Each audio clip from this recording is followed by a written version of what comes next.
All right, guys, thanks for sticking around. Guess we'll get started. Sorry to interrupt Jim, my co-presenter for this next hour-ish, a little bit less, we'll see. So what we're going to be talking about is various forms of staying involved with the judge program when you're not actively at events. So, maybe that could include stuff like the conference that we're at now, but we'll mostly focus on other bits of it. So, like I said, there's a bunch of different types of social media, different ways to stay connected with the judge program, and different reasons to use each of them. And we'll go over a number of them, including Facebook, Slack, Twitter, IRC, and then, of course, the magicjudges.org website, which hopefully you're all familiar with, at least the people here, since you probably had to apply there to be here. So, first thing is to figure out how active you are in the program, and then from there you can figure out what sort of social media interaction lines up well with that. Like how much do you want to talk to other judges? How much are you already talking with them? And then how are you actually doing the talking? Like what sites? Are you doing it through Facebook chats, or are you just meeting up at the local diner to go over your last event, go over your next event, what you think might happen, that sort of stuff? And are you happy with the sites you're using? Are there more you want to get involved with, don't know how? Any number of things like that. There are plenty of options out there. Just find what you want to do. Just a quick one. How many of you guys have some type of local meetup where monthly, quarterly, something? I know the Oklahoma guys are doing a monthly breakfast. I know that in DFW we have a quarterly meetup. I think Houston is getting ready to start some. So if you're in an area that doesn't currently have one of those types of things, it's another way to drive people to share information for the folks. I got the good benefit. I get to own and operate my own place. I get to sit in front of the computer for 8 hours a day, and I read judge apps, I read Slack more than I'd like. I see some Facebook things, and been tagged with from ARPON to share some of the things I find in judge apps from conferences and stuff back into Facebook, which some people have more access to than Slack or other things, or judge app, because judge apps is hard to deal with from your phone. Facebook is not. Yeah, certainly. Guessing a lot of people here sort of drove a number of hours from assorted directions, might not have a bunch of other judges around in order to do those local meetups. So certainly if you can make those happen, they're great. You really get to sort of build your community and help it grow, get more judges involved, also that sort of thing. But sometimes it's not feasible. So that's why we've got these Slack type sites where you can reach a broader audience. But on the flip side, you don't want to go too far with it. You need to make sure that you're being able to stay up to date on whatever it is you're deciding to do, not get pulled in too many different directions where you can't focus on any of them. So that could also mean if you're spending hours and hours a day like Jim is on Slack, on Facebook, maybe you get burned out on it. There are times when I have gone in, and fortunately our group has finally changed it to where I can leave some of the places where I feel people are going a little bit excessive, and I'll leave rooms and rejoin them a week or two later. They changed our local one to where the announcements page is the one that you can't leave, because if you're in Slack, the general default to it was general, and you couldn't leave general, and that's where all the people were just babbling incoherently at times. Slack can get that way. It's a great tool, one of my favorite tools, but it's a social tool more than, or a share in small groups tool better than where I still prefer for the primary tool. Yeah, if you're trying to do too much with one, you might get frustrated at all the incoherent babbling that goes on in some form, and you want to just lash out at them, tell them to shut up so you can get back on topic or what you feel the topic should be. But you can't always do that. It will come back at you, whether or not that's bad and how bad it ends up being depends on how things go, but don't go spouting off willy-nilly.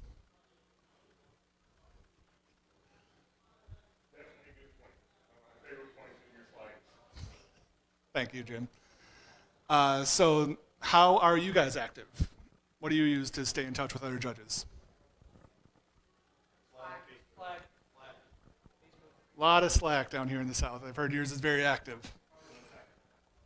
Definitely more active than Northwest is. I'll take your word on that one. I, pre- I prefer Slack over Facebook because I don't have all the ads and stuff. I know one of my favorite guys, and we finally got him around to there. I got to work with him once, Trevor Nunez. Does a lot for our community, but it's all through Slack. He helps with training. If you've been in the training room and dealing with things, he comes up with a lot of good ideas, and I've had a couple conversations with him offside about not being as blunt as always, and he's a lot better. I like him in dealing with the things and stuff. I dreaded my first meeting because all I knew him from was Slack, but he was such a nice guy in dealing with things, and after talking with him afterwards. Remember, sometimes your words come out different from how you mean when you're writing them, but Slack is a great tool for staying active and involved in your community. Yeah, and when you're staying active like that, might be the general stuff, just chatting about, judging random stuff that happened at your recent event. Might be advertising for upcoming events, like the announcements page on Facebook might be, where stores post, hey, we've got a PPTQ this weekend. Might be any number of things like that. There's a few examples up on the screen there. Other stuff like the rules or policy channels where you're like, hey, what would you do in this situation? What's the ruling here? And then updates about events, people, looks like stuff might have gotten cut off at the bottom there. Probably not. Support group, great place for us. SOS channel in Slack. Try to keep that up and open. I need to figure out how to turn the alarm so it flags me and dings at me, but I do try and see it and deal with this stuff. Yeah. But people I've never seen a question not go answered within 30 minutes on SOS. That long? That's fair. So, you've got Slack that does a lot of those sort of local community things, but maybe what you want to do isn't something that's constrained to just the South, and you want to rope in judges from Europe, from Japan, from wherever, or Northwest. Just saying. Doesn't have to be a huge deal. Like when you started judging, if maybe you're still starting out judging, it can feel like it's a huge deal at the time, but then you look back and you're like, oh yeah, no one really cared that much that I was starting to do this. They're just accepting that it's going on, and they're not all eyes on you. They've got their own stuff going on. So you've certainly got the ability to sort of ease your way in. You don't need to jump in headlong right at the start. It's like you don't get your L1 and then suddenly try to apply for every GP out there and be on the floor on those all the time. You're, in vast majority of cases, not going to be near ready for that yet. You got to build your way up. Same with social media. You got to understand how things are being done there and figure out where you fit in and all that. So, seems like a good time to start getting into some of the specific sites that are out there, how people might want to be using them. First one that I want to talk about is going to be Facebook and the ways that you can use that. So, probably don't need to spend too much time about what all Facebook is. I'm guessing a lot of people use it for at least personal stuff, maybe not as much judging, but we'll get into how that can happen. So it's sharing news about yourself, like text updates or pictures or videos. I'm looking for somebody that I recognize from Houston. I don't see any Houston players or judges. Okay, so we can talk bad about them then. I was just looking to see if there was a Facebook group for Houston Magic. I've just got my invite for Austin. I judge, I run events, I wear multiple hats. I'm unique in the environment, but I'm not alone. There's 2 or 3 other judges that are judges and store owners and TOs. And which came first? I know what came first for me. I was store owner and TO before I became a judge. I became a judge so I could run more events. But it's always nice to be able to share events, especially bigger events. And since I'm selfish there, I'm getting ready to run the Star City Games Regional for Dallas for this region, which was not originally scheduled, so it didn't get as much advertising. So I was trying to figure out which group I needed to be a part of to share it. Yeah, so you mentioned that TOs are on Facebook sometimes, and they've got their pages for their stores that they run. They, post, hey, we've got this new product in stock. Hey, we've got this tournament coming up. And you can do any of that stuff that you want. It's just what your market wants, how much of that they are willing to tolerate, that sort of thing. You can also make private groups, like looking for the Houston judges group. So you can reach out to them about, hey, who's doing this event? Hey, who? Yeah, Houston judges, Houston Magic players. Again, I'm part of the Tulsa Magic group. Anytime Magic is over in the Panhandle, ATX in Austin, DFW Magic players here in Dallas. Yeah, so we've got, the regional groups. We've got the Houston one. I know up in Northwest, we've got Northwest judges. We've got Colorado judges. We've got like 3 other subgroups from Colorado judges. There's tons of different ways you can divide people up and make groups to reach the people that you want to reach. Of course, Facebook, it's all opt-in. You can't just blindly mail them. You need to have them involved in the group before you can interact with them in that way. And then you've also got, the chat feature on there, where if you're trying to hammer out exactly how things are going to work out, maybe you've got 5 judges in Houston that are all going to be working at regionals together, and you want to figure out who's going to be doing what. You can use a Facebook chat for that. Talk about, hey, I want to be in charge of deck checks. I want to work on those. Or, I'm worried this player will be there. We should watch out because I think he's been cheating a lot locally. Any number of things like that. Any other thing else people want to say about Facebook? Okay. Next one. We'll go into Slack. I bet you guys know at least as much about this as I do. Why am I on there? You're just that active. So Slack is ultimately a web-based chat client. It's got chat rooms, and you can also direct message specific people.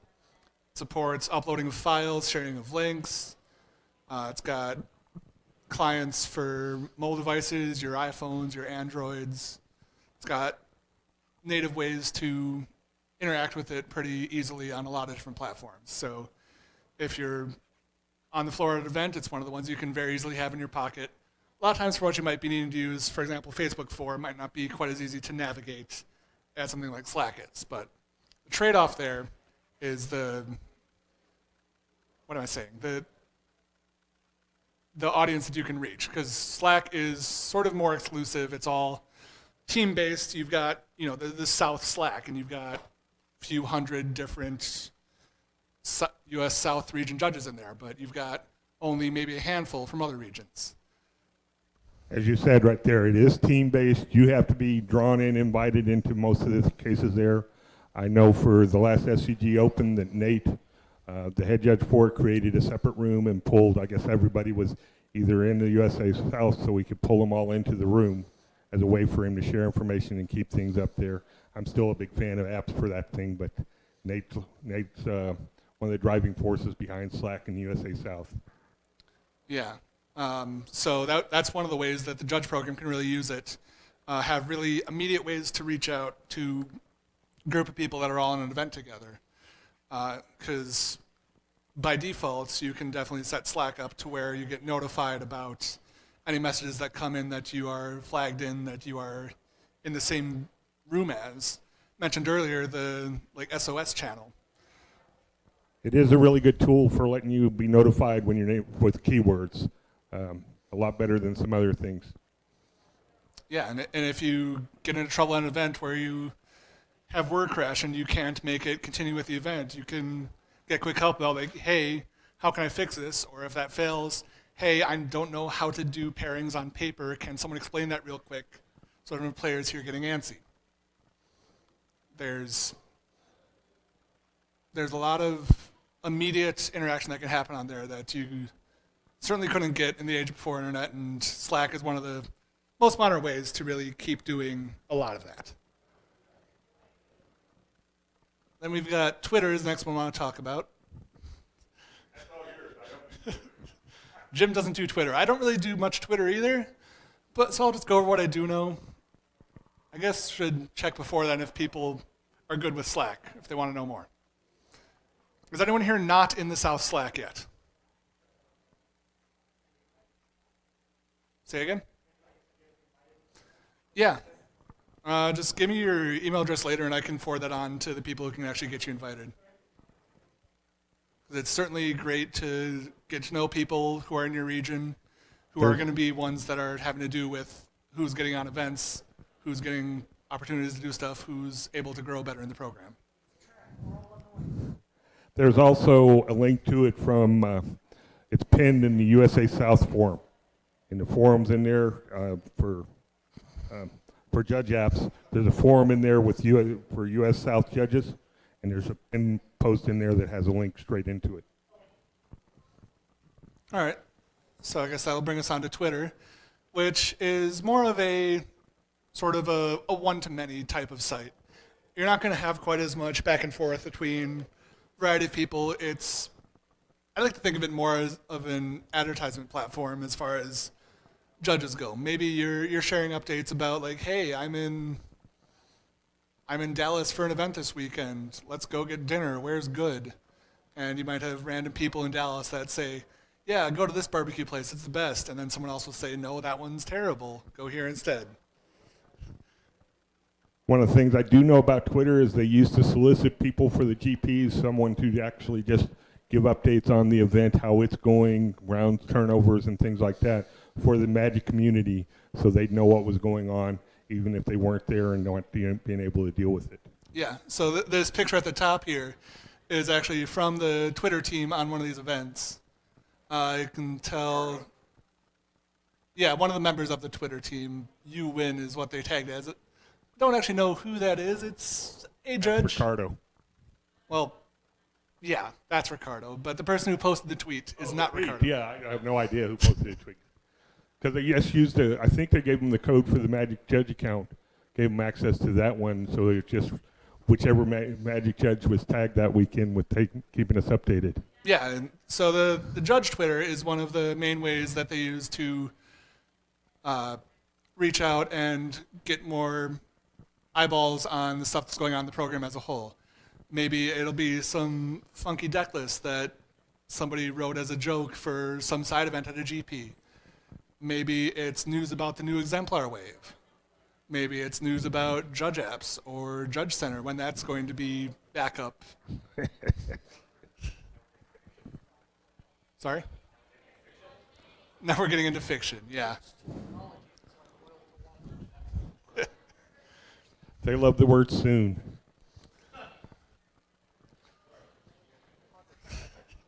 Very.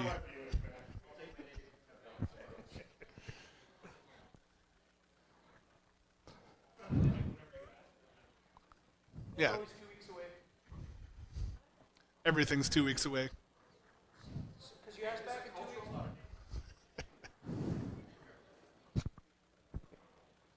a geographical oddity, isn't it? All right. So the next site, assuming we're done with Twitter, I'm sure there's stuff I missed. If you want to shout it out, now's the time. IRC is one of the ones that's actually been around the longest for us. Yes, it's one of the ones I'm on most. Yes, one of the things I like most about this is it gave me a window to that, because I always had problems getting into IRC, but there's a straight link into it from the apps. Yeah, so one way that you could think of IRC is as a more sort of bare bones version of Slack. It's probably 20 or so years old now at least.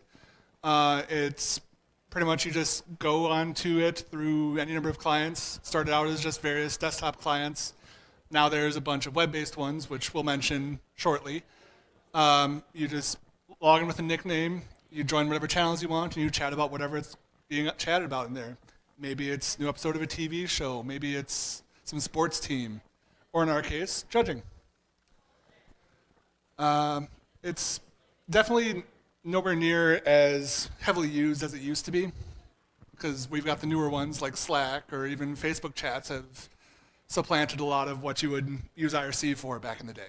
I still think it's one of your best resources for a quick, correct answer on a rules question. Yeah, so we've got the MTG Rules IRC channel, which is pretty heavily advertised a lot of places, including on magicjudges.org, Judge Apps. We've got links on the top there to this channel, there's a link in the sidebar of the MTG Reddit. I'm sure there are plenty of other links scattered around. Say, hey, go here if you've got a rules question, someone can answer it. Of course, people sometimes think it's for asking judges questions about, like, help, my car got towed. And that's not something that we can help you with. So best of luck, please go away. There's a number of people who are involved in a project through the Judge App's website to sort of spearhead that, and then a number of other people who are not directly affiliated but hang out, answer rules questions. Anyone is welcome to do that. There's no like verification that you are a judge, because like answering a question you can say you are and they have no reason to believe you anyway, so why bother?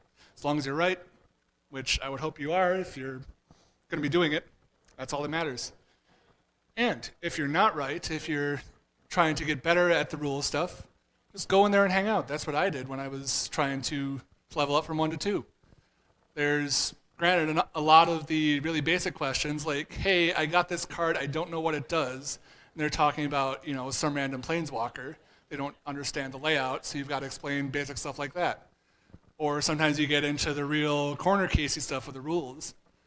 And it's like the rules and corner cases channels on Slack just sort of mixed together at random with 100 other people just sort of lurking there for no reason in particular. And figuring out, number one, what the right answer to the question is, and number two, doing that at a sort of rapid pace. It sort of feels like when you're taking a call out on the floor, because people come in there a lot of times, they're in the middle of a game of Commander or whatever, and they just want to get back to that game. I don't like Commander either. I saw Jim do the finger to the head. It's great for what it was designed for. It was designed by judges as a social get-together at the end of the day. I hate it since they've taken and comped it up and made prizes and other things. Yeah, but a lot of times people don't care about all the nuances. You can go, quote, comp rule citations all you want at them, but they just want it said in plain English, yes, your guy is dead and he's trampling over for 5, so you're dead too, tough luck. You can do more than you'd be able to at an event because you don't have to worry about outside assistance typically. So it's not directly analogous that way, but it's great for what it is. Similarly, you've got the MTG Judge channel, which is for more like policy type stuff. So if you've got a player who's mad because they were game lost at their PPTQ last weekend for something fishy that they did, they might come in and say, hey, what's up with that? And you can try to explain it. You can listen to other people trying to explain it if, again, you're trying to learn how that policy stuff goes yourself. Figuring out the nuances between different parts of it. It's certainly a lot more active than the policy like Slack channels are, just because you're getting people from all over, and Slack already self-selects the people who are judges. They already know at least some of it. Players don't. They've got so much more that they need to be explained about. Sometimes they want to get more into the whys of the reasons that policy is what it is in a certain area. Other times it's the same thing as in rules, where they just want their answer so they can move on. Or even if you're actively judging at an event, something comes up, you don't know what to do with it, either the rules or the policy channel as it would apply, you can hop in there. Typically response time is pretty quick. Like in the Slack, it can be slow certain times of day depending on what people are doing. There's no one getting paid for it. It's, again, all volunteer. But typically someone's around within 10 minutes to give you an answer and get you on your way.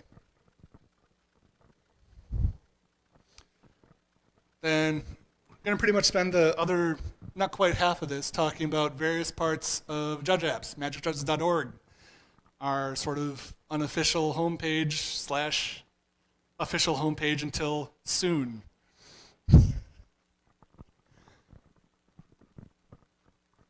So there's a bunch of different stuff hosted on Judge Apps, and over time there's just been more and more pieces that get added to it.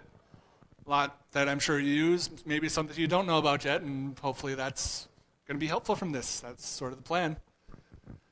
So we've got the map, and we've got ways to search for judges in a given area, or judges who are involved in a certain thing, judges who are on a given event. If you want to figure out who it was who gave your ruling at this Star City Open last year, you can go to that event. You can look at the pictures there and see if you ring any bells that way. You've got a bunch of resources for growing, different ways to sort of practice, again, to level up. Different sort of feel than the pressure of a question that has a time pressure to get it answered, get people on their way. Yeah, knowledge pool is, I know Joe's not in here, but it's his pet, and I love knowledge pool. I try to hit it each week to see what's going on. The comp rules, the regular rel. Conference reports, if you get a chance to read them. Yeah, we've got, all of the blog posts. I know knowledge pool gets cross-posted to blog posts once it's done on the forums. Some tournament reports the same way. You've also got reviews that are hosted there. I know there was a presentation in one of the other rooms early this afternoon, a lot colder than this room. I think I prefer this one, but it's close. There's a lot of different ways you can write a review, a lot of different reasons to write a review, but make use of them. They're very helpful. The big key on reviews these days, and one of the things you deal with, if you have an L0, you have a candidate, and he's not on Judge Apps, we can't do anything for him because he can't be advanced unless he's in Judge Apps. So really, really behooves people to get in there, and they've recently made it in the last 6 months to where you can approve your minion that wants to join you on Judge Apps. L2s can anyway. So if you're an L1 and you have a friend that you're starting to mentor, just contact one of your L2s to approve them. I know in our pond, about once a quarter, we get a reach out from our RC saying, do you know these 8 guys?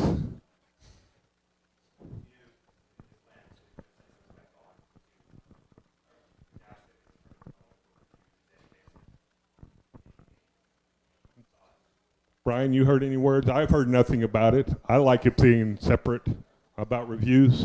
I'm going to ask you as a 3, because you guys have different other things, whether reviews are going to stay in apps or go back to the Judge Center when it comes online.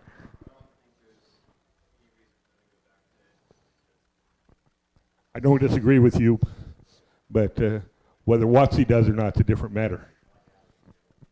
Yeah, there's definitely a gap between what makes sense and what happens. Hopefully they're one and the same, but we won't know until it happens.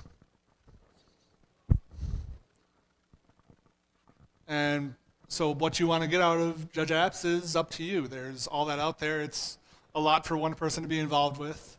Maybe you've got the time to do it. Maybe you're sitting in front of your computer for 8 hours a day. We're going to keep coming back to that.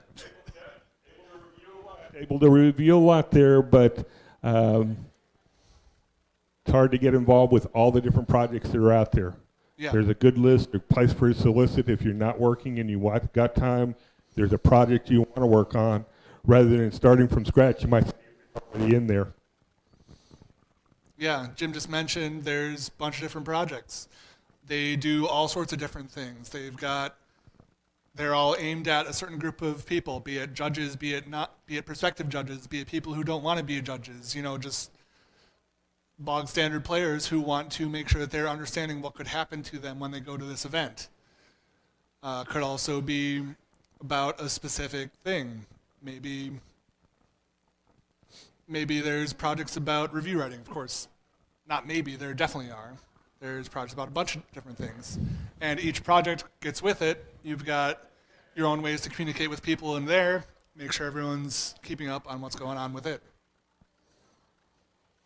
You've got, the member list, so you can email people individually as needed, or you get your own private subforum on the Judge Apps website to where you can post something that'll reach all of them, and hopefully they respond and help out with whatever's going on. Lots of ways to get active. You don't like the judge questions you've been seeing, write some and submit them to the judge booth. I think Michael Wise is in charge of that project. It's more a European thing than it is in the U.S.